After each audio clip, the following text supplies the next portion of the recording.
In this video, we will see why the prices of petrol and diesel have increased, what is the reason behind it, and what will be its possible implications.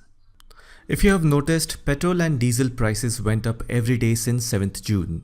For example, in the city of Delhi, the price of petrol was hiked by 9 rupees 12 paise per litre between 7th June and 26th June, while that of diesel has gone up by 11 rupees and 01 paise per litre.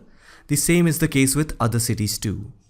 If you remember back in April, the price of American WTI crude oil went negative.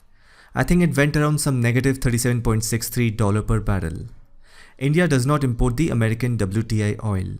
It imports primarily from OPEC countries and Brent crude, which is extracted from the North Sea.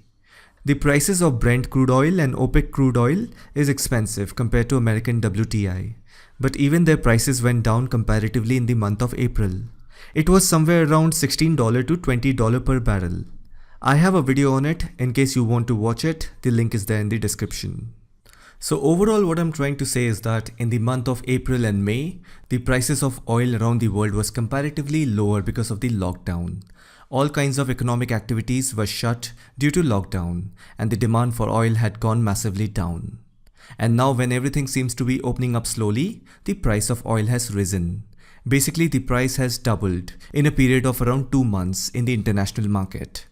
Up to 6th June, I think the petrol and diesel prices were not increased. Only after 7th June, the prices were revised frequently. Anyhow, let's just try to get into the reason. See, one thing that you have to understand is that the increase in fuel prices is actually because of the changes of the taxes that is applied on it. By change, I mean increase or decreasing of taxes. Both central as well as state government levies tax on per litre sale of petrol and diesel. The central government tax is called excise duty, and the state government does it in the name of value added tax and cess charges. If you notice, almost half of the fuel prices is made up of taxes. The revenue earned from taxing petrol and diesel is used by the central as well as the state government to balance its tight fiscal situation. Anyhow, if you look at the reason behind increase of oil prices, anyone can say that now that everything is opening up, the economy is restarting. People are going out in the street, and perhaps we can say that this pandemic has forced the government to increase the excise duty on petrol and diesel to recover the losses incurred during 82 days lockdown. But on the other hand, you also have to consider the fact that when oil prices in the international market was actually low, for example in the month of April, that is in the beginning of lockdown, even at that time the central government did not reduce the fuel prices. Basically, it captured the benefits of low oil prices without passing on the benefit to the consumer. In other words, the government is always short of money. In order to take advantage of the cheap raw material, the government always tries to collect more taxes from fuel, which can be used to offset other losses. So it doesn't matter if the international oil price is low or high. I mean, if it is high, then there is an obvious reason to increase the prices. But due to some reason, if the prices are low, it's up to the government to reduce the price. And most of the time, the government will not pass on the benefit to the consumer because it is always short of money and there is always some kind of losses around. So to offset their own losses, the benefit of low oil prices will never be passed on to the consumer. After all, any kind of government loss is a public debt because we, the citizen, choose the government.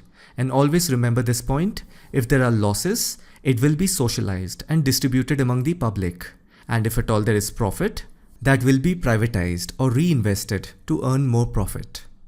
Now, increase in fuel prices at this time is likely going to result in inflation because logistics and transportation costs related to essential items, in fact all items, will increase. This is certainly going to affect the common man's pocket because any logistics and transportation cost is also added in the price of commodity. Now, due to this pandemic, the economy has taken a big hit. It has caused businesses to shut down, causing many people to lose their jobs, while many others are facing pay cuts. And with more people using personal vehicles to maintain social distancing, heavy fuel prices are definitely going to pinch a lot to common people.